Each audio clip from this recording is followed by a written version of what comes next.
Welcome into Two for Talking. I'm Corey Tusick, and we got comedian Joe Bartnick and writer and scribe Josh Yohe here. Josh with The Athletic. Joe Bartnick, you going to check out his special on Amazon Prime. It is called A Killing in Chicago, right, Joe? A Killing in Chicago. I will be at the Pittsburgh Improv May 23rd, and I'm in Boise, Idaho. So if you're going to listen in Boise Sunday night, I guess it'll be turned around. But I travel all over the country, the world. So come see me to show. Yeah. So we got a lot of stuff to get into. Penguins news. I mean, I feel like, Josh, do you know somebody inside there that's dripping stuff out on a week by week basis for you just to keep articles flowing and topics going? Because we had Todd Reirden go, and I mean, it's another piece of information once a week. It certainly is. All the Penguins are very brilliant at keeping in the news cycle, even when they are not playing hockey. I don't know if they wanted to stay in the news cycle for this very reason, but I guess, guys, we should start with Reirden. And by the way, Joe, you're a gifted comedian. I love seeing your work. I'm not going to Boise to see you, so I will see you May 23rd at the Improv, and you're going to have to live with that. But I hope right on Boise. Actually, the Spitfire pizza was actually pretty good today for an East Coast Italian guy. I had to give the guys props. He came out and asked me what I thought of it. I go, it was actually pretty good. I was very skeptical because the chick working at the 7-Eleven goes, well, it's better than Domino's. It's like, well, I wouldn't even. I just go hungry if I was going to eat at Domino's. I would have got the peanut M&Ms. Me and Rusty love the peanut M&Ms. Like, that's what I would have done. That's right. Well, all right. I guess we should start with Todd Reirden, which is obviously the Penguins news of the weekend. I don't think it comes as a shock. Kyle Dubas was specifically asked at his season-ending press conference, is your coaching staff coming back intact? And he did not answer the question. Kyle's got a little bit of politician in him. He's very smooth on the microphone. But when he didn't answer the question, I thought, that's probably telling me something. I think Mike Sullivan wanted the whole staff back. I also think some reports about a rift between Sullivan and Dubas are very much exaggerated. I don't think there's a rift, but I do think Sully is a very loyal guy to his assistant coaches. But Reirden is gone.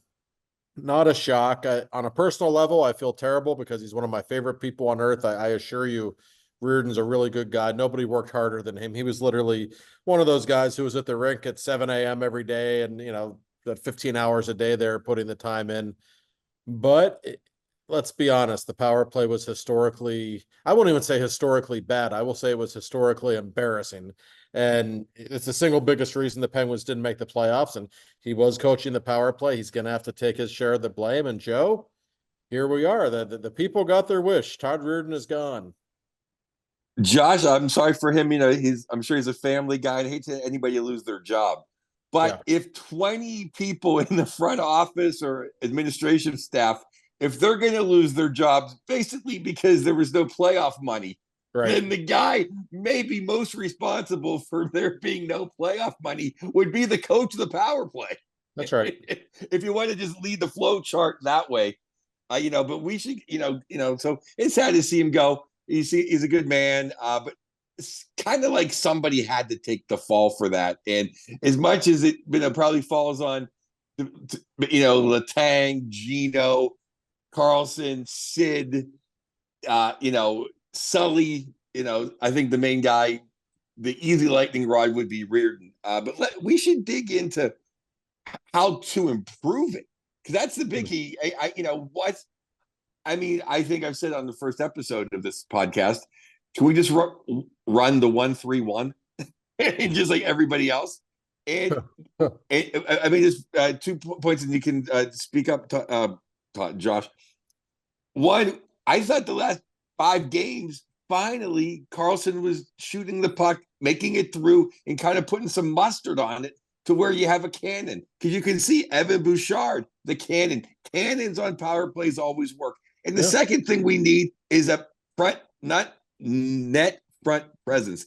I mean, Bugsy used to be great at it. Obviously, Horny was great at Kunitz. You don't need Phil Esposito. When you see the guy that's 6'3", 210 pounds, you take a cross check. That's all. It'll work itself out. If you made it this far to the NHL, you can shoot into an empty net once it bounces off the goalie's pad. Well, no, you're right. And, everybody uses the bumper position except for the Penguins. Watch the Rangers. Watch how good Vince Trocheck is in the bumper spot. There's a few guys around the league that are unbelievably good at it. The Penguins don't really use it. Michael Bunting a little bit late in the season. He wasn't bad at it. I don't know if he's the answer on the top unit going forward. I never really thought of him as a top power play guy. But yes, that might help. And you mentioned Carlson. I think he has to absorb some of the blame. And I'm not, some people think I'm an Erik Karlsson hater. I'm not. He's a great player. He wasn't the problem with the Penguins this season. But the fact is, the power play was average last season. It was 14th in the league. Erik Karlsson shows up, it goes 31st in the league. I'm not blaming him entirely, but that also tells me, just without even having watched them play every night, that he wasn't that great on the power play. And I can tell you, from Kyle Dubas to Mike Sullivan to Todd Reirden, all the way down, all of those guys were furious with Karlsson at times this season because he wouldn't shoot the puck, because he was always looking for a stick. Dubas even made a joke at his press conference at the end of the season. He said, I've had to have conversations with Erik about, just shooting the puck instead of trying that slap pass through 5 sticks. I mean, he made a joke about it, but I'm telling you, they were furious with him. And Karlsson is such of a Penguin, guys. Like he is. He always wants the pretty goal. Like the Penguins are always that way. You throw him into the mix, and I think it got that much worse. Look at the best power plays. Look at the Rangers, Edmonton. They're not really doing anything fancy. They're not recreating the wheel here. They're really not. McDavid skates around in a circle and passes the puck to Bouchard and he shoots. Like sometimes it's that simple. The Penguins won't ever do that. And it's just maddening. They need to get a coach on that power play who will specifically get through to them. And I think that's what Todd was most guilty of. I don't think he suddenly forgot about X's and O's. I think whatever message he was preaching wasn't getting through. And I think the same can be said of Mike Sullivan to some extent. And that's on the coaches as well. If the players aren't listening, then there's a problem.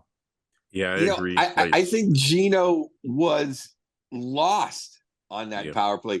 Yes. Some of the times he was standing next to Karlsson, which absolutely ruins having an extra guy if you're going to stand next to one of your own teammates. I thought they were trying to high five on the power play sometimes. Like, what are we doing here? And I think him having a down year, I think that affected the power play, a lot. I think Snake being, he left, but then I think him kind of having an off year a little bit on the power play. I don't know how the numbers, just the eye test. Rust was out a little bit. I just think they never really came together on the power play. Obviously, they never really came together. I'm not breaking any news here, but it just seemed like no one knew their role. And this whole thing, well, we're all going to do a little bit of everything. That means no one's responsible for anything and no one does anything. No. Do you think Todd Reirden, I mean, like, it's just replacing him with somebody that's more the alpha dog going to change that? Because I don't know him personally. I mean, my wife knew him working there and stuff like that. And she said he was a very nice guy, like seems very nice. And nice guys sometimes don't work as the coach that needs to get through to people like that. You know what I mean? Like nice guys, I think typically are better coaches for guys that are role players, things of that nature. But if you have stars like that, you need somebody to eventually say, hey, no, this is the way it is. Well, unless you're Scotty Bowman with the 92 pens. Right. Well, here's a thought. Todd Reirden was a defensive defenseman when he played briefly in the NHL and in the minor leagues. And he coaches the defenseman. And he also coaches the power play, which always seems like an odd mix to me, right? And there are some teams around the league that are like that. Some changed it up. Why can't it be a little bit more like the NFL? Why can't there be literally coaches who are just special teams experts and specifically who just power play gurus? There have to be people out there that really specialize in that. Unfortunately, Eddie Johnson's 89 years old. I don't think he wants to be behind the bench at this stage of his life. But like a guy like that who just, understands the power play in a different kind of way.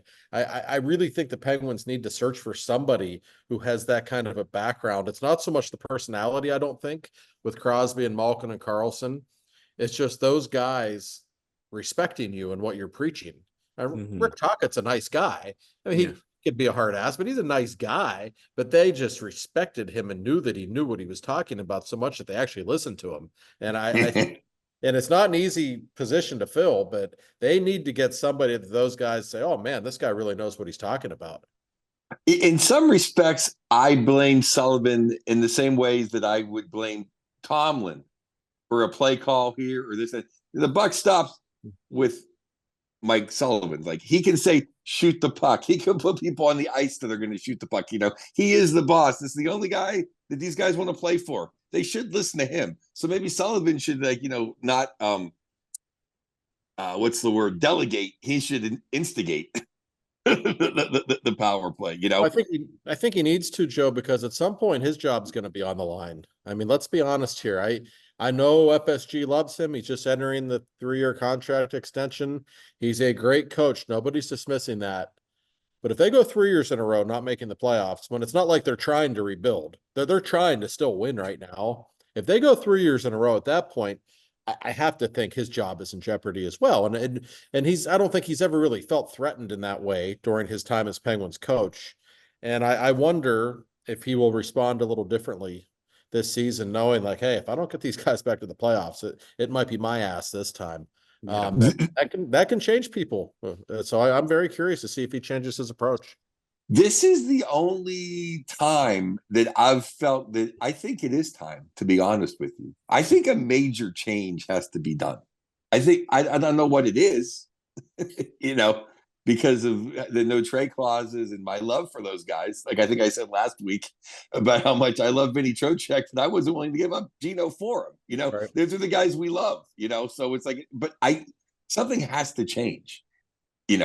No, I mean, there's a stagnant feeling to this organization right now. There's no question about it. But when you look at the Eastern Conference, like, I'm sorry, some of these teams that made the playoffs, namely the Capitals and the Islanders, they stink. Like, they're no good. So if you couldn't even make the playoffs in this field when Crosby and Malkin both played 82 games, that's a major problem. And I understand what you're saying about Sullivan. You might be right. It might well be time for him to go. The problem, Kyle Dubas and the Penguins organization, the problem they have, the most powerful people in that organization right now are Sidney Crosby, Evgeny Malkin, and Chris Letang. They have those no trade clauses. They can't go anywhere. The fans don't want them to go anywhere, and they want Mike Sullivan to be the guy.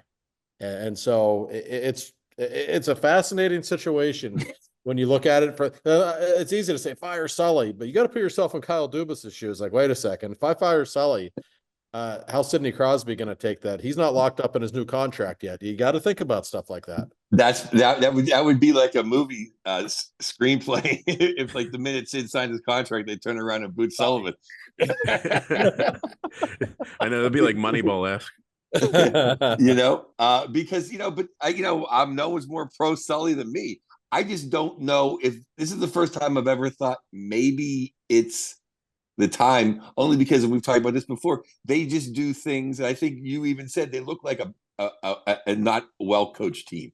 No, and so I mean, what more can you say? If they don't look like a well coached team, it has to fall on Sully. But they are stuck between a rock and a hard place, and I think we've talked about this a couple times before. Thing is, other than Letang's just whatever was wrong with him the last couple of months, he had a really good year. And Gino, for 6.2, he's a pretty good second line center. So that's not really the problem. Yeah. We know what the problems are, and we'll be talking about them for the next 4 months.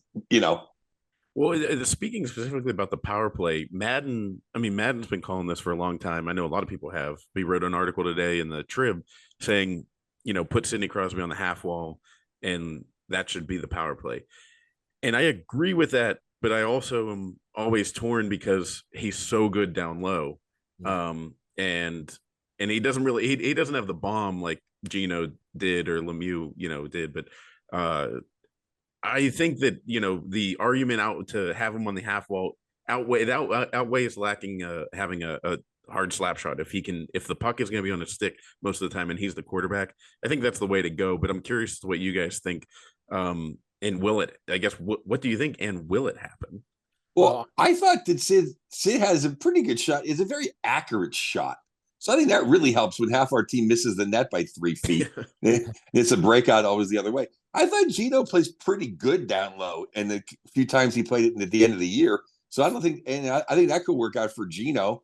And I like Bunting if they're not going to improve or find someone to play the bumper. I like Bunting there. They need someone on the other side. I'm the biggest Rusty fan there is, but they need someone a little more Kessel, more playmaking that still has Rusty's hustle. And they need the top guy up top, whether it be Carlson, whether it be Letang, whether it be somebody new that gets the puck through and shoots the puck. And this is an epidemic. I still see I see the Maple Leafs are getting called out for looking for sticks. How about look for the net?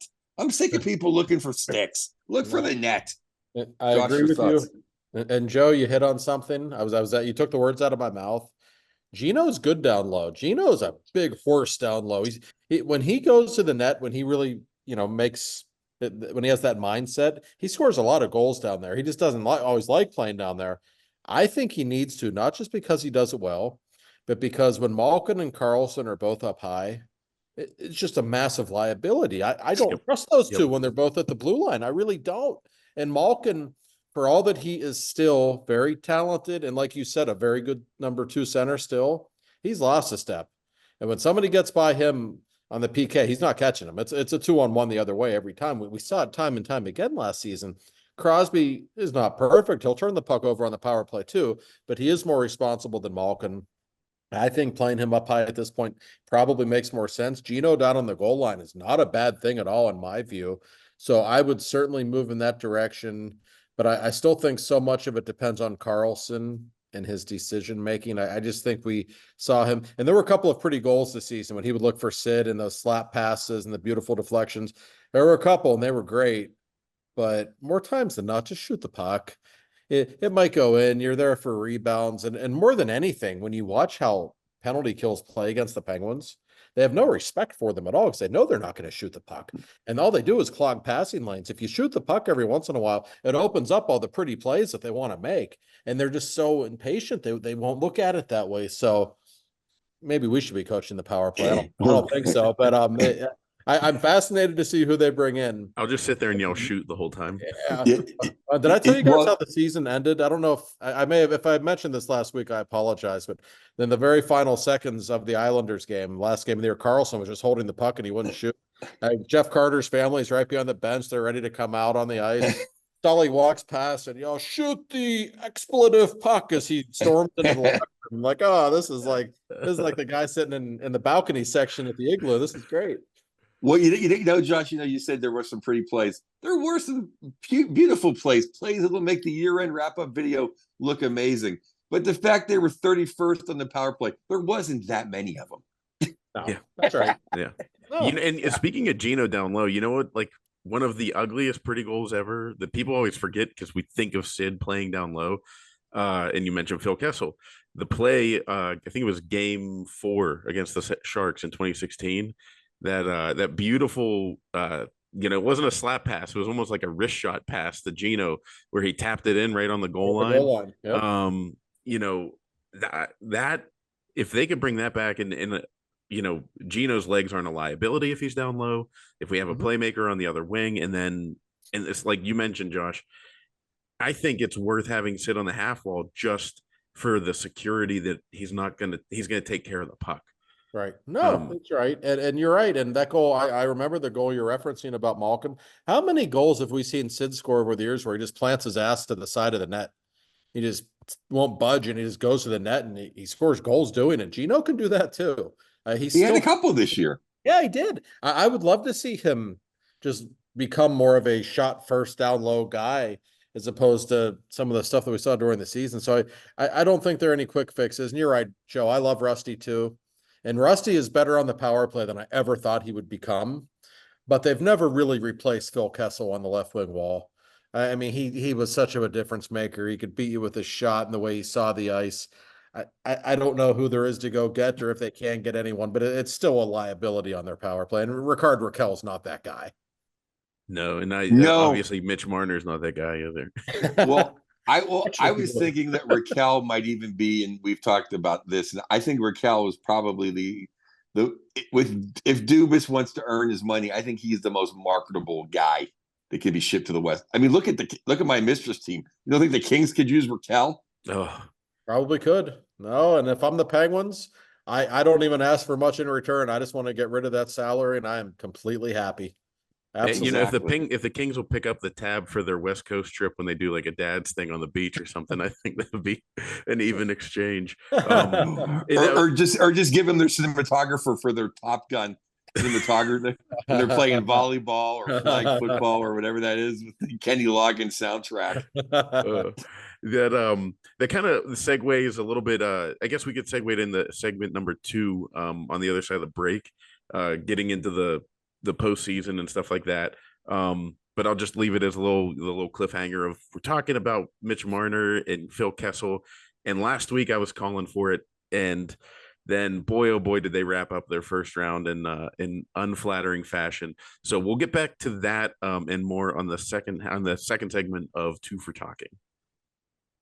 Welcome back into Two for Talking. In this segment, we're going to talk a little bit more of the NHL playoffs in general. But to start, Mitch Marner last week, I was embarrassingly now saying, hey, we should get Mitch Marner for the Penguins. What can we do to get that to happen? And then he had his beautiful back check exploited for all to see in overtime, Game 7. He was skating like it was a beer league game up at Cranberry instead of, on like a Wednesday night at 11 o'clock instead of Game 7 of a Stanley Cup playoff round. But, I thought about this a lot. So initially my reaction after watching him do that, I'm like, oh my God, I cannot believe on the podcast I was calling for this guy. And then I thought back to Phil I couldn't Kessel. either, to be honest with you. I thought, does he watch hockey?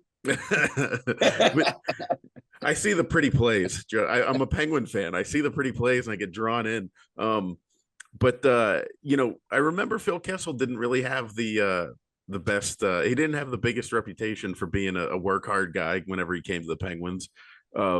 So I don't know. Is there some kind of parallel there, or am I just trying to make up for the fact that I look like an idiot? You are out of your freaking mind if you want Mitch Marner. He makes Casey DeSmith look like Arnold Schwarzenegger. He dances around. He doesn't go through anybody. He had the defensive conscience, but I just knocked him off the puck. And he makes like $11 million and wants more money. I tried to get him traded for all my Toronto fans. I was actually being generous. I was going to say, well, the Kings will give you Drew Doughty for him just to give yourself a complete hockey team. Let's just jump right into, I guess, to the Bruins and the Maple Leafs. I can't believe the Maple Leafs blew this again. And I don't know what Mr. Mad, I don't know. I think Sheldon Keefe is okay. I would never want him as the Penguin coach. I have no idea why he thinks Sheldon Keefe is a very good coach. But this is the first time the Toronto ever played hard. They forechecked, they backchecked, their defense was great. Edmondson looking, they actually got pretty good quality goaltending, even from Samsonov. The Stars, when they did play, looked pretty good. They just still couldn't get over the hump. I'm going to Josh Lee talk in a second. But let me tell you something. Boston, you take away Swayman.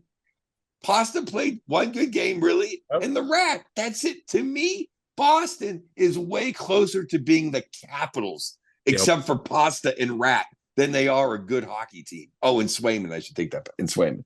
I felt like Boston was just waiting to lose that series. They were there to be at. Honestly, in games 5, 6, and 7, Toronto absolutely outplayed them. And even watching the game last night, third period, I was thinking, Jesus, I think Toronto's going to win this game. Like, I actually am starting to talk myself into it. And then, of course, what happens is what always happens. Boston finds a way to beat them. And I guess you have to give the Bruins some credit. I mean, they've got guts. When the game is on the line, more times than not, they just find a way. They're doing something right. I don't look at Boston as a legitimate, viable Stanley Cup contender. I think Florida's going to smoke them, in fact. Yeah. And as for the Maple Leafs, I mean, I thought they played well last night. I thought they played hard. They just couldn't score. I will say in overtime, I thought they looked scared to death in those couple of minutes. Like they just didn't look comfortable. They were so tentative. But I thought, I'm curious what you guys think about this. It was overtime, game 7. That's great. We're all hockey fans. We love it. I did not think that was a good hockey game, though. I thought those were two teams who looked terrified to lose. Like I didn't find it to be that compelling of a game. And I thought they did I think most of the games were not very good hockey. There's just so much on the line. Imagine the only team that could have lost a 3-1 series in all 4 major sports ever. I mean, in a row. That's pretty crazy. I don't think Jim Montgomery is that good of a coach either. I'll be on record saying that. I just can't believe that Boston. I mean, they really just have like 2 guys. But the Maple Leafs did the most Penguin thing ever. they played 54 minutes to get the 1-goal lead and then blew it in like 30 seconds. I know. Oh, I know. I thought of the Penguins immediately when the Bruins tied it. Like, oh God, like what's going on here? I've read this book before. Gee, I saw this all season.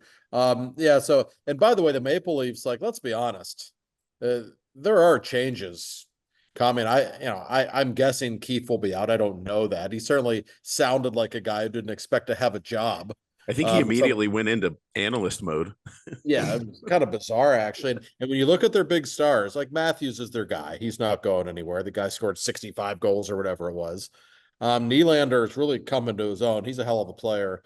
Tavares, that contract's not movable, I don't think. He's their captain anyway. So, yeah, you look at it, and it's like, well, okay, I think there's a good chance Mitch Marner will indeed be gone. If you want to make a splash, that would be the one.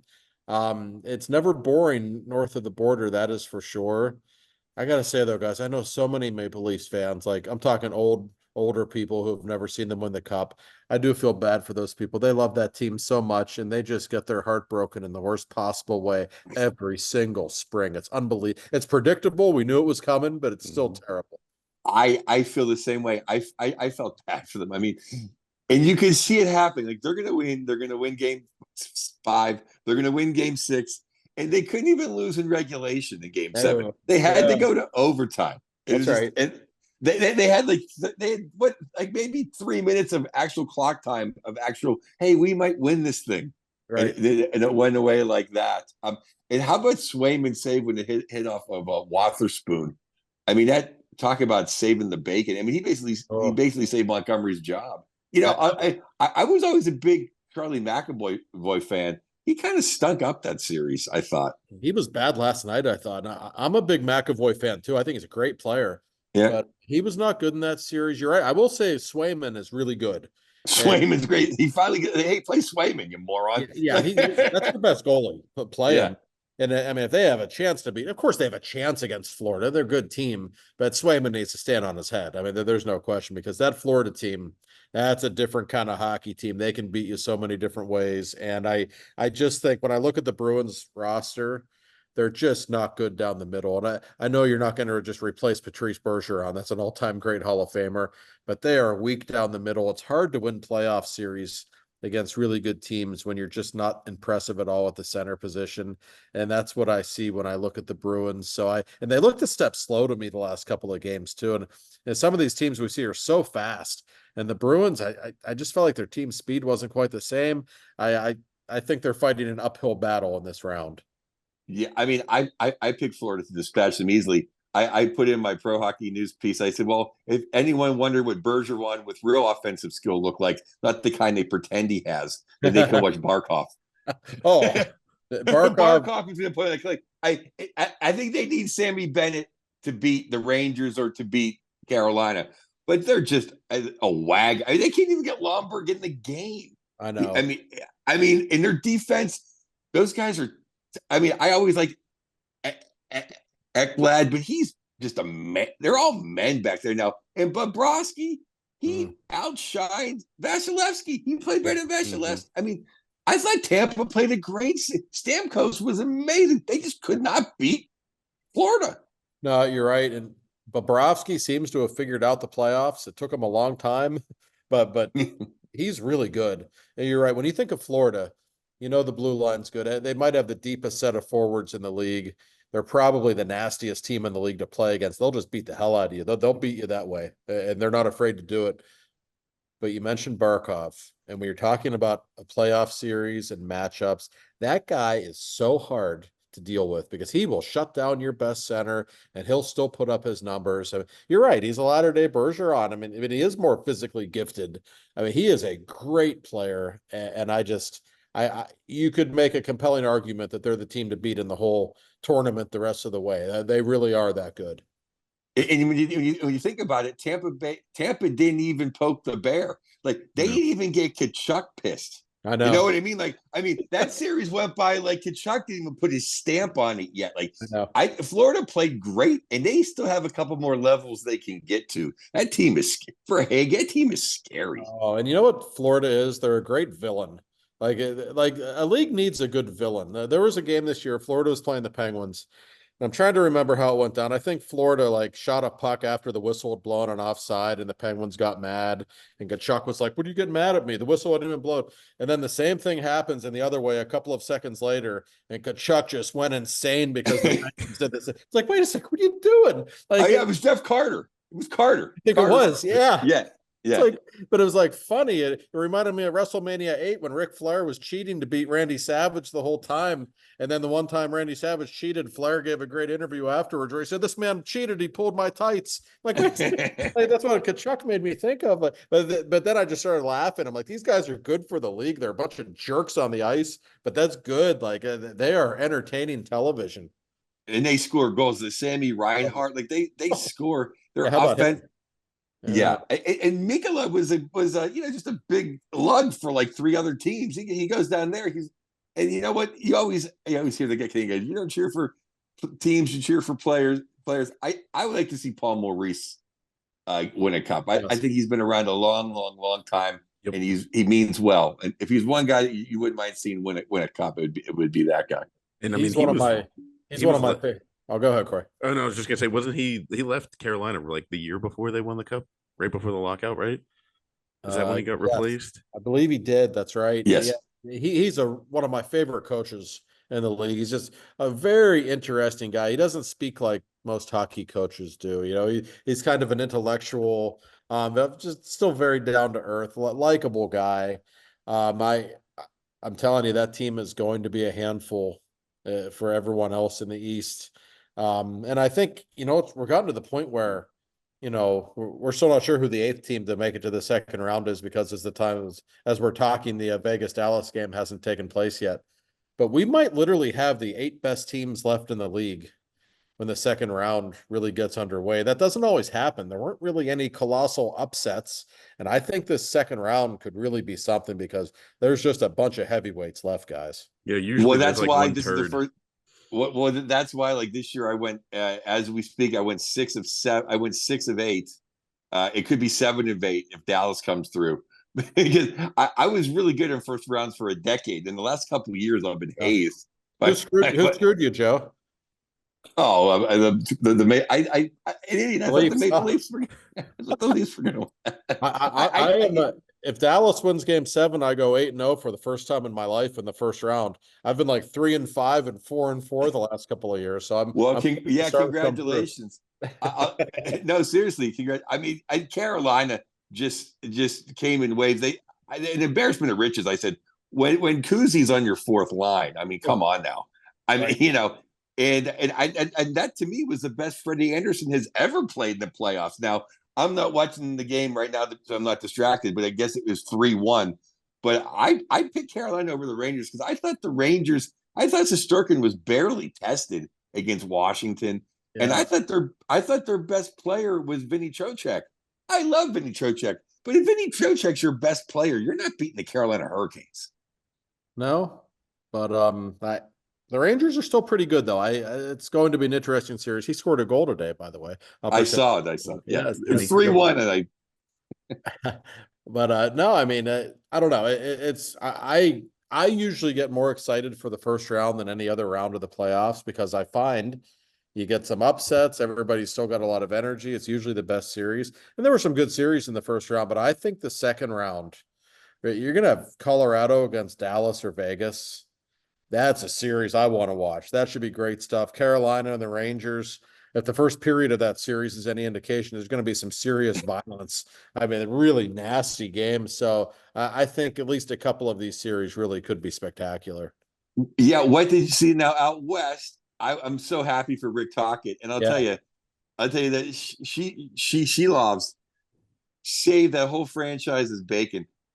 And I'm so happy because all the Vancouver people that get on me because I always make fun of the Smith. Well, of course he got hurt in that series too. Most unreliable back. How can you be a backup and be unreliable? It's like a spare tire with no air in it. Come on, what's the point?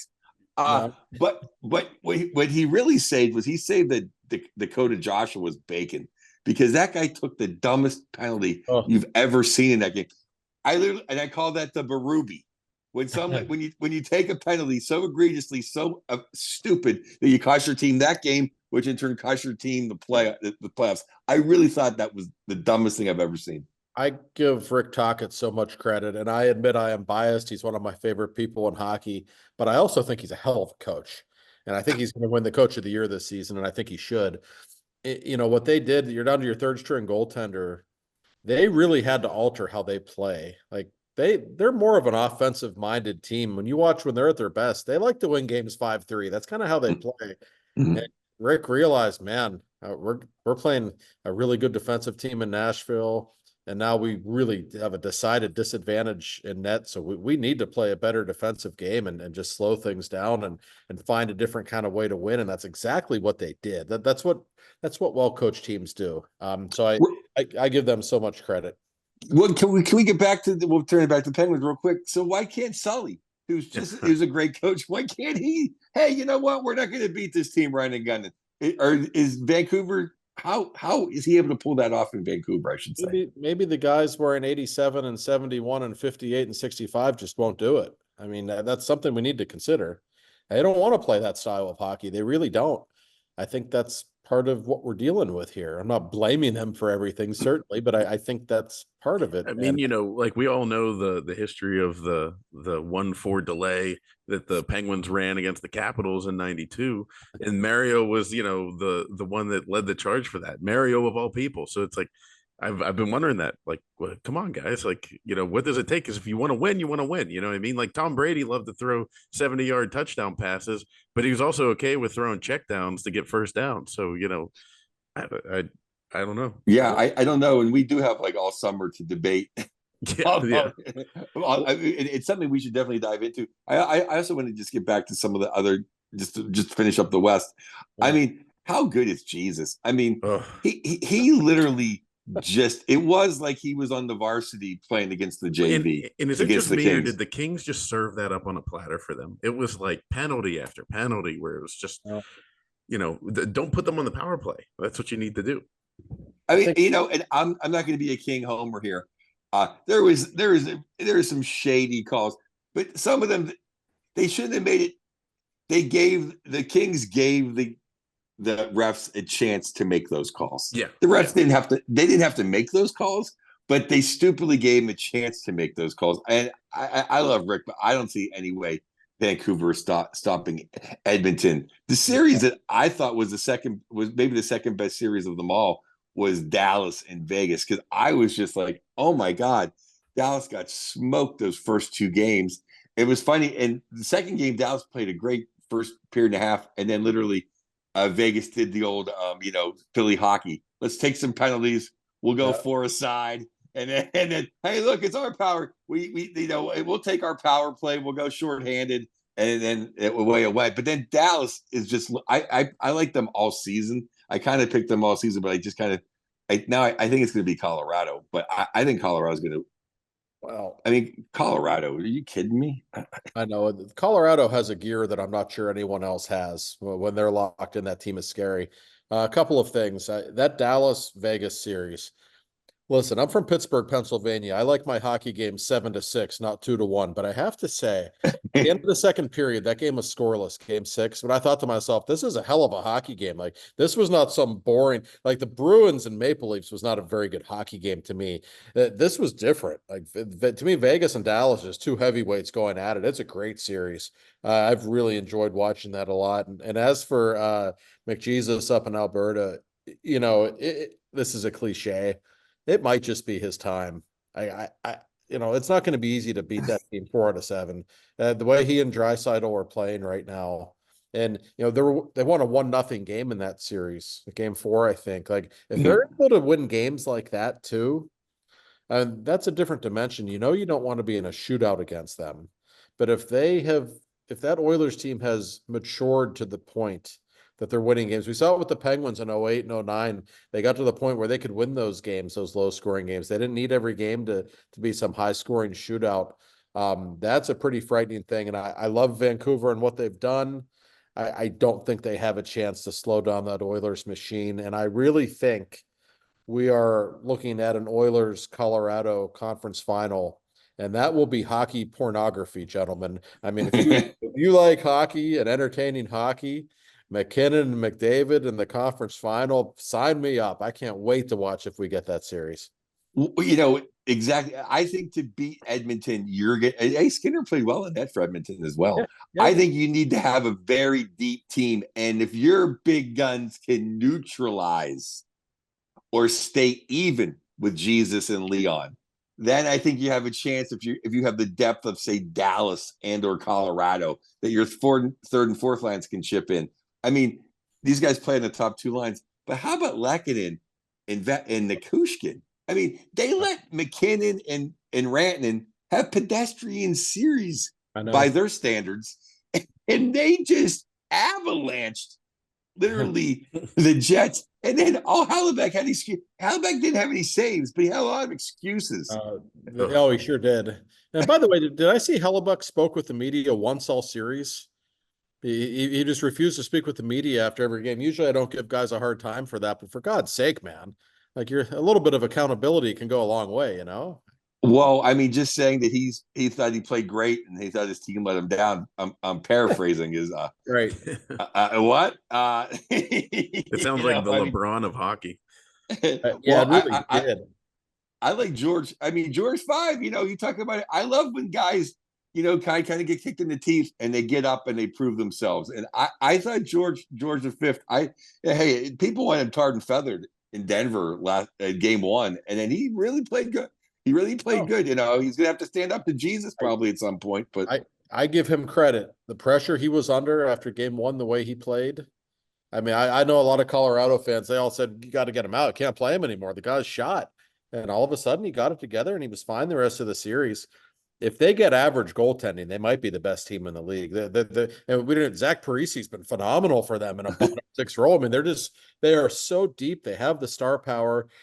Their team speed is just overwhelming. Guys like Miles Wood and their bottom 6 is really one of the best in hockey right now. So I think that's going to be something that's, sure, they could win it all. I don't think there's any question they could. The only problem for the Oilers is just that the West is so damn good. In the conference final, you're going to get Colorado or Dallas or Vegas. There's no slouches there. The draw did work out pretty well, though, for Edmonton. I think Vancouver has looked a little vulnerable the second half of the season. LA is a good team. They were never going to beat Edmonton. They just no, they weren't going to beat Edmonton. And let's Shelovs has played great. He's not Vezina candidate Thatcher Demko. So but I'll tell you what, that Dallas, Ottinger, there's numbers where like he's always better in the third period than he is in the first and second, and he's always better in game 5, 6, and 7 than he is in game 1, 2, and 3. So I can't wait to get off stage tonight and run and go watch that Dallas game. But I'll tell you, I'm not anti. First of all, I can't believe Stone. I think we talked about this last week, but how stoned is miraculously comes off his deathbed and fits right in. I mean, they're a hell of a team. But there is no bigger SOB than Pietrangelo, because I have said that I thought that his slash on Leon Draisaitl, I went off for 2 months last year on Puckoff. I thought that was the worst thing I have seen since, Dale Hunter, Pierre Turgeon. I thought that was absolute BS, and I thought it made the NHL look like a garage league, a bunch of more, whatever you want to say. If they literally let a Hammond, probably Hall of Famer, but anyway, they let him almost break the arm of arguably the second best player in hockey. It was clear, deliberate intent to injure. There's no question. There's no question that's what it was in that moment. I don't care if Alex is a nice guy or not, and he is, but in that moment he wasn't. And I completely agree with you. God, playoff hockey is just great, isn't it? And then his elbow last night for the previous game. I know he stuck out I don't mind he's been dirty, and I just had a problem with. I didn't have much of a problem with the elbow. I kind of think it's funny he's that dirty, but I just thought that slash. I know it's a year ago, but the fact that he didn't get even like a slap on the wrist for that. No. I mean, literally, that would be like going and just breaking. I think the second best player in basketball. I don't know who is the second best player. I don't even know who the best player in basketball is, But you know what I mean? But literally, it's just trying to break his arm. Hey, that's high. Because it was literally Dale Hunt. It was even more egregious than, Adam Graves, because Graves, you can pretend it was part of the game. This was just after the play. This was literally Dale Hunter-esque. It absolutely was Dale Hunter-esque. So, no, listen, we see it every year in the playoffs. The way games are officiated, I mean, the whistles were in the pockets pretty thoroughly in Game 7 last night in Boston, as you would expect. You know that's the way it's going to be. They're going to let stuff go. I am curious to monitor Mr. Trouba the rest of the series against Carolina. Things got a little nasty in the first period. He was involved, and he will try to make his mark legally or not in this series. Carolina's kind of a nasty team to play against too, though. I don't think they're going to back down, even though they don't have a lot of big heavyweights necessarily. That's part of the game right now. It really is. There aren't many players who play on that edge, the Tom Wilson edge. Trouba is certainly one. There's a lot of reasons to watch the second round of these playoffs. I think there's a lot of compelling matchups and a lot of compelling individual battles and some violence as well. And Joe, I should point out Pietrangelo. Let's Pittsburghize it, because he is the cousin of Frank Pietrangelo. So I just love how in Pittsburgh we've called him Frank Pietrangelo, and then all of a sudden Pietrangelo comes along. We're like, wait, hold up, that's spelled the same. Were we wrong this whole time? Well, it's funny. It's like instead of the save, it'll be called the slash. Yeah, turn the series around. Well, I want to ask you guys. What did you think on Toronto's goal? By first look, it looked like he got tripped, and I was like, "Oh my God, they're not going to call that tripped." And when Toronto scored the goal last night, did you guys think it was a trip at first sight, or did you know he just fell? I thought he tripped him. I'm like, oh my God. It was a trip. Yeah. I was waiting for the whistle, and I didn't hear that. Oh my God. Then my first thought was, you know what? Screw all these people in Boston. I'm still mad about the tuck rule. So maybe it's time for a bad call to go against them for once. But then of course they win anyway, because that's what they do to the Leafs. I mean, but yes, watching it live, I don't know Corey thought, but I thought, oh my God, he got away with a trip. Oh yeah. No, that's like, I mean, it kind of took me back to the Game 7 of the Cup final with the Blues and the Bruins. Whenever who was it? I forget, but they got tripped, and it was pretty egregious. And the Boston fans were like, "You got to be kidding me! We didn't get that call." And Joe, I think I texted you, like, at the time, like, Boston fans, like, RIP getting all the calls in the big games from like 2001 to 2019. Like, it was the first time it didn't go their way. And I thought that same exact thing last night. I was like, oh boy. By the way, I wanted to say, all the fun that we make of the Maple Leafs for not winning in the Cup since 1967, perfectly justified. We all make fun of them. It's great. For all of Boston's success, isn't it kind of interesting? They only have one Cup since 1972. It's all thanks to a Canucks choke job. Yeah, they've been so good for so long, all these years. It's just interesting to me, though, that they only, and it seems like I don't, they're not synonymous with playoff failure.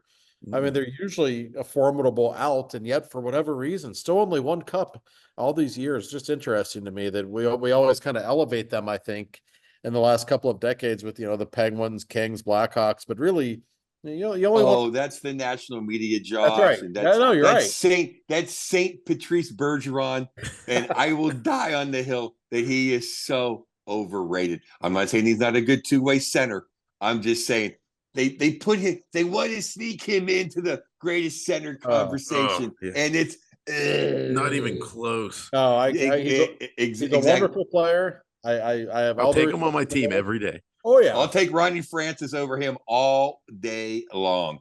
By the way, Marchand had one really good game in this series. Was it Game 1? I think he was pretty quiet the rest of the way, though. He didn't quite look himself, did he? Well, I thought he was good until Game 5. I thought he was their best. I thought he really played well. He was getting points and doing that. Yeah. And he kind of snapped in Game 5. He kind of, the rat's coming out. Oh yeah. But while we're blowing Boston this, I mean, Jack Edwards. I mean, they act like Bob Cole. It's like, it was only 19 years. I've been doing stand-up comedy 28 years. Take it down a notch. Yeah, Jack is. I find Jack entertaining for what he is, but I completely agree. And I should say, R.I.P. Bob Cole. We haven't discussed Bob Cole. Yeah. I am lucky enough to have met him. one of the nicest people I've ever met in my life. And I have to tell you a funny story. It was a playoff series. I think it was in Columbus when it was 17 or 14. One of the times they played in the playoffs. Staggy was like having a meltdown because his pants, like something happened to his pants and he had to get them tailored before the games. I think like a button popped off or something. And Bob Cole tells us a story. He's like, yeah, he goes, well, why are you upset about it? He's like, well, my pants won't go on. Bob Cole says, I unbutton my pants during broadcasts all the time. What's the big deal? You can't see my pants on television. It's fine. I'm like, wow, Bob Cole just takes his pants off on TV. This is great. He's like the nicest guy ever. Sid loved him. Mario loved him. Like just a very warm, likable, down-to-earth guy who didn't always like to wear his pants. So good for him. The voice of hockey. I mean, he's in your head, of all the great goals. Yeah, his call on the Lemieux goal. Legend. Yeah. It's one of the... And the way to judge people, I'm sorry to cut you off. The way to judge people too is like, no one says a bad thing about him. Everybody liked him. Yep. That's how you can tell when there's not one person out there like F that guy. No. It's good time. So let's do this real quick. So I have Carolina. I know they're probably down one game. I got Carolina, Florida, the Avalanche, and the Oils. I have those picks exactly, which is funny. When I made my picks before the playoffs, I have Carolina and Dallas in the final, but whatever. I felt like changing things up after what I saw in the first round. Colorado, they were in a different place in that first round against a really good Winnipeg team. So I'm leaning toward them. And I also have all the teams you picked. I picked Carolina in 7. Not confidently necessarily. I think they're better than the Rangers, but that's gonna be a really, really good series. That's got 7 games written all over it. Yeah, and I actually go there. I mean, this is me. And by the way, if we ever get a sponsor that's booking, betting related, I would never recommend anyone follow my betting advice because I too frequently bet with my heart and what I want to see. So this is what I want to see is I want to see Colorado and Edmonton, and obviously Florida. We talked about last week, Florida versus Carolina. If we could get that Final Four, I'd be a pretty happy guy sitting back and enjoying the playoffs. So that Florida Carolina series is going to be like, well, which team's red, which team's white? Maybe they could do it's like color when the rest Maple Leafs jerseys. play the Rangers sometimes, like who's who? It's always like what. All my colorblind family members will have trouble. When the NFL threw the color rush out, my sister's father-in-law, he was watching the game. He couldn't tell who was playing. He couldn't tell who was who. It was like Jets versus Bills or something like that. And they were wearing the solid colors. But yeah. So we'll bring it back here. This is the end of the second segment. We'll come back in the third segment. We're going to talk a little bit about the Steelers and Najee Harris and a couple other items in the Pittsburgh sports scene. Welcome back to Two for Talking. I am your host, Corey Tusick. Josh, Yohe, and Joe Bartnick are along with me. They are the stars of the show. They're the ones that actually know what they're talking about, and I'm the random yinzer that talks about how Mitch Marner should come to the Penguins, and we'll probably not live that one down for a long time.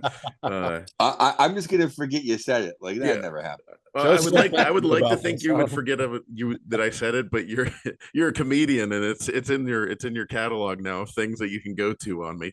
So yeah, well, no, you know what? Because on paper, you have 2 kids, you have a life.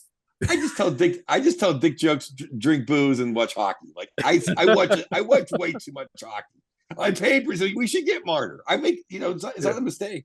I mean, think about it. Dubas gave him $11 million like 8 months ago. Yeah, so he is good at hockey. He's just not what the Penguins need. He'd be a total Penguin. I mean, then nobody could dismiss that, right? Oh God, yeah. Well, and you gotta think too. I point out like nobody should be sitting here listening to my hockey opinion. I'm just kind of organizing the ship here.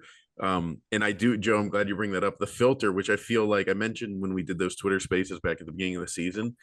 A lot of us, I'm 38 years old. So there's a lot of Pens fans that are in this age range where the 08, 09 runs, where it's like end of college, beginning of our professional lives, where we didn't really have a lot of responsibilities.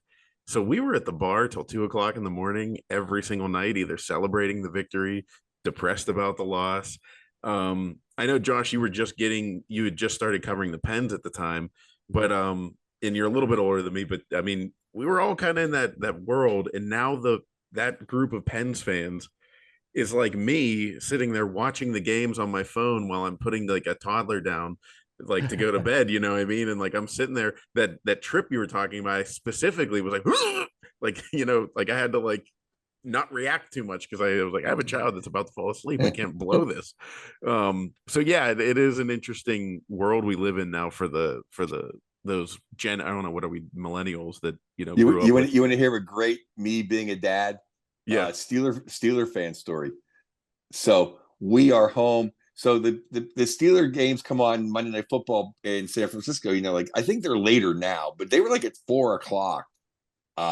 When my daughter's 20 now, so they were like 4 o'clock back in the day when she was like 2 or 3 years old. So my wife was at work. So I've heard her little jumpy seat. The jumpy seat. Oh yeah, yeah. You know what I'm talking about. So we're like, oh, good. It was a Monday night game. I forget who the Steelers were playing, but they were up 14-0. My wife comes in, me and my best friend, the captain, Steeler fan, we're like having some cocktails. My wife comes, she goes, how's everything going? I'm like, great. We're up 14-0. She goes, I mean, over here. Sticks over. My daughter's just face down in the jumpy thing where when she lifted her up, she was been down so long that she had like the star, the triangle, and the square like imprinted on her head. Father of the Year, Joe Bartnick. This is great. Yeah. Well, and speaking of fatherhood, so whenever we were setting up the podcast, I thought, coming up with the artwork, I'm like, maybe get a picture of, Josh and Joe to get on the thumbnail. So I'll say this: I should go back and save it, and if I ever get a chance, I'll send it to Mark Cabali because I know he likes to share pictures of you, Joe or Josh. But he there's this, if you look up Josh Yohe and just go in like Google Images, one of them that shows up is Josh with a newborn baby doing the Zoltan. Yeah, that was my oldest child, Colton, was born on July 8th, 2012. And that was when the Pirates were kind of getting good and the Zoltan Z was a thing. That picture was taken about 20 minutes after he was born. And it's like the nurse took the picture and I gave the Z like while I was cradling him in my arms. And the funny thing is, he's going to be 12 in July, doesn't give a shit about sports, wants nothing to do with them. My youngest is obsessed with sports. But yeah, so someday I will have to explain the nature of that picture, and I will explain that I was keeping him very safe. But yes, You're doing that's this one of my favorite Zoltan pictures. simultaneously. It's just so funny to me that I was like, Google image Josh Yohe, and like, oh well, a Zoltan with the baby. All right, there we go. But yeah, get into a little bit. We were talking Steelers Pirates. Najee Harris 5th-year option declined, and I'm curious to get your guys' thoughts on it. A lot of people, I listen. Dale Lawley and Matt Williamson, I think one of the best Steelers podcasts to listen to. They're very, on point with who to pick. They kind of never really were like biggest fans of Kenny Pickett, even leading into the draft. So that's how I kind of always I felt like they were my reality check. But they were like talking about this, like, yeah, it's going to happen. Obviously, why wouldn't you pick up this 5th-year option? And then boom, Friday at the last minute, it wasn't announced until the deadline, and they didn't pick it up. So what do you guys think? Yeah, I can tell you, I know Kabali thought they were going to pick it up as well. Wouldn't have paid him that much money for that 5th year. I was surprised. Najee Harris, to me, he's a good player. I don't think he's some star. He was really good in the last 3 games of last season. I'll give him credit for that. He always runs hard. He certainly doesn't have home run hitter speed. He's a good player. He's not a great player. And maybe the Steelers are simply thinking, we'll have him again this year. He's going to be 26. And by then running backs are starting to get old. We like Jaylen Warren. I will say this, the best franchises in the NFL, they don't prioritize running back. They don't take him in the first round. They don't pay them a lot of money. It makes the running backs so angry. They have their little union of running backs that they formed to try to get more guaranteed money, blah, blah, blah. You can't blame the teams that realize these guys are basically a dime a dozen. If you have a good offensive line and a good quarterback, guess what? You're going to win games in the NFL. And I think the Steelers are certainly becoming aware of that. Yeah, I was a big Najee guy. I'm a big SEC guy, a big Alabama guy. I was all happy we drafted him. Like, we got a stud running back. And I know he runs hard. Yes. Was it was it Troy Aikman? Somebody said he got like 3 yards one time because that's the greatest 3 yard run I've ever seen. Because he got tackled like 9 times in the backfield. I wish we had a better line when he was a rookie and the first couple years, but he plays hard. I know he's a good guy. I wish things would have worked out better for him here.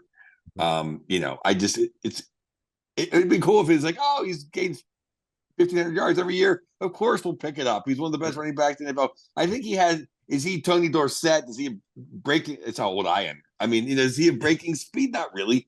But, if there was a hole, he could get 3 yards and then fall ahead for 5. There was no hole. So he got tackled behind the scrimmage and fell and got a half a yard. So I just feel back. I really like Naj. And I know he's a good person. And I know he tries really hard. He plays hard. I agree. I like him. I think he's a good player. Yeah. I don't think he's a great player. I understand not necessarily wanting to lock him up. It's a little odd, though. It's not that much money. What would it be? Yeah, like $6, $6 million. Yeah. Boy, that, especially when you look at the Steelers right now, like they're not paying their quarterbacks anything. And that's where so much of your money usually goes in the NFL. So they have all this money they can spend elsewhere. You think they'd want to shore up that position, but they didn't. I'm curious to see how Najee reacts to that. I doubt he'll be real thrilled. Maybe he'll be motivated, though. Maybe there's something to be said for that. The Steelers' offensive line keeps getting better. We certainly saw improvements when Broderick Jones was inserted into the lineup last season.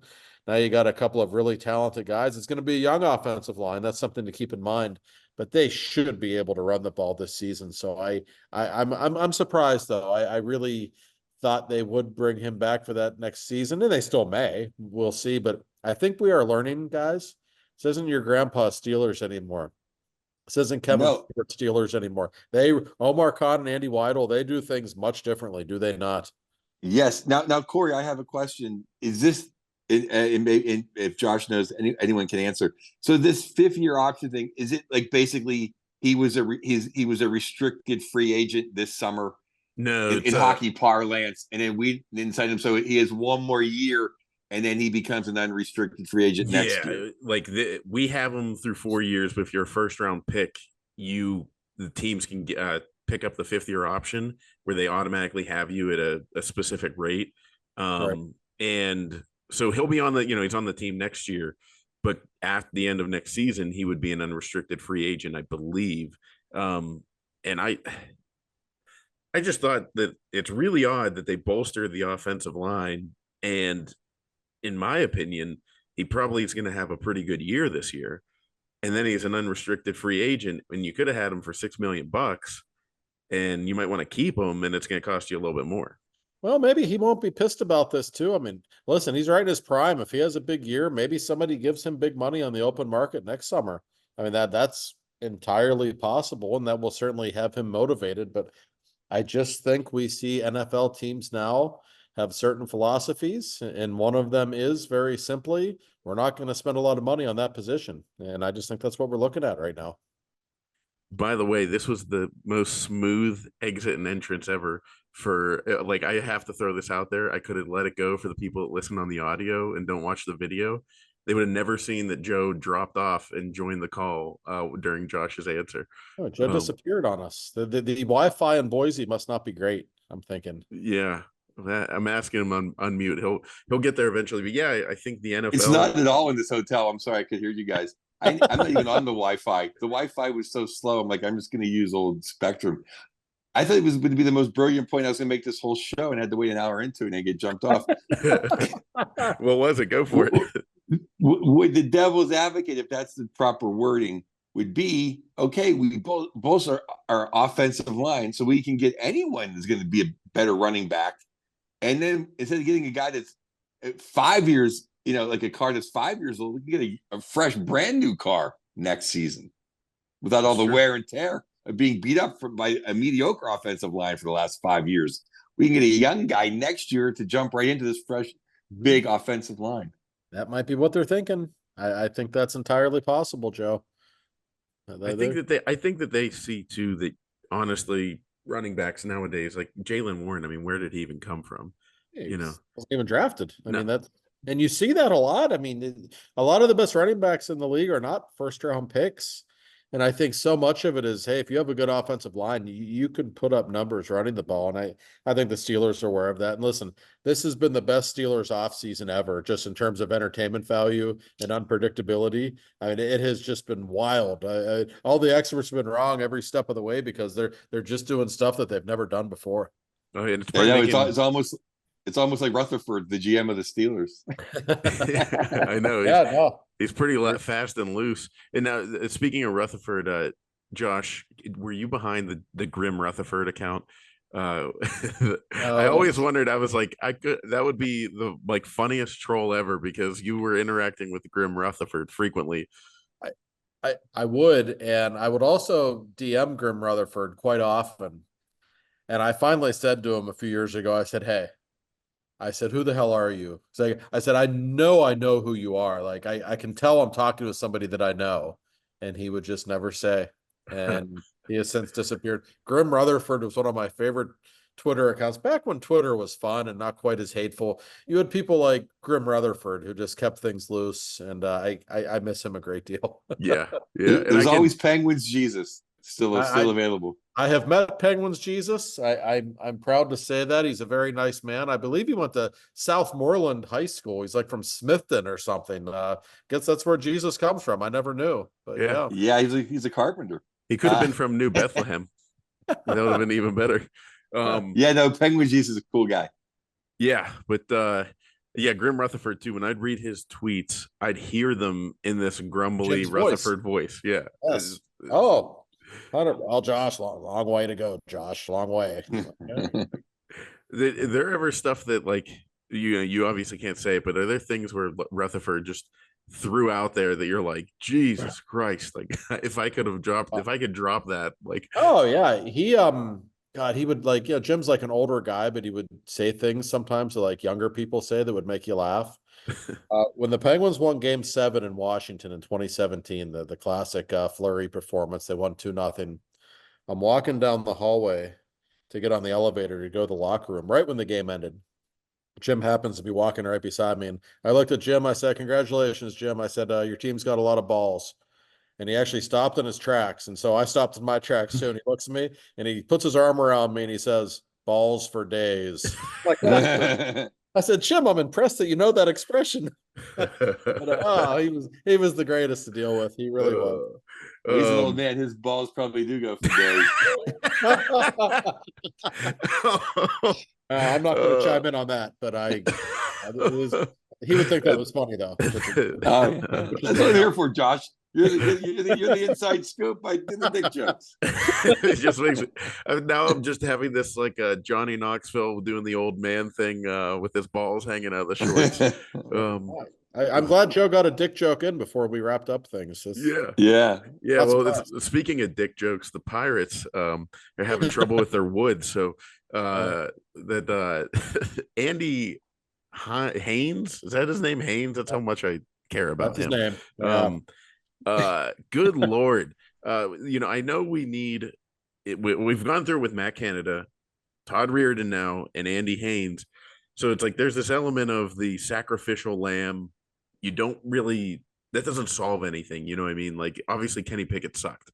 Matt Canada might not be a good offensive coordinator, but the main problem was that the quarterback sucked.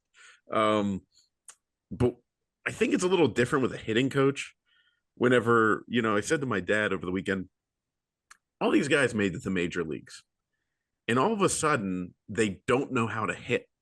Maybe they're not all major leaguers, but to see such a serious funk for an entire baseball team, I don't know. I think the easiest thing to do is to change up that and bring somebody else in, and change the approach, but I don't know if it's going to happen. Yeah, they got a dog.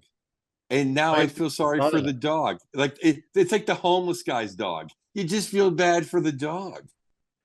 Did you see that, Josh? Yeah, I know. I mean, it is a cute dog, at least. What a Pirates thing to do.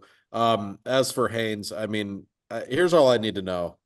I saw the other day the Penguins, or the Pirates rather, led the league in called third strikes, and so they decided to become more aggressive as a team, and he wants them to be more aggressive. And I think it was a game in Oakland, like the first 5 guys all swung at the first pitch of an at bat for the Pirates in the first 2 innings, and they all were retired. And it got me thinking, like, why does everyone have to have the same damn approach when you're up at the plate? Like, now, these are extreme examples, but Roberto Clemente was an aggressive hitter. So, okay, you work with that. Barry Bonds was a very selective hitter. Like, okay, that's who he was. You work with that. Everybody's different. Why are we trying to lump all of these guys into the same approach? To me, that's bad coaching.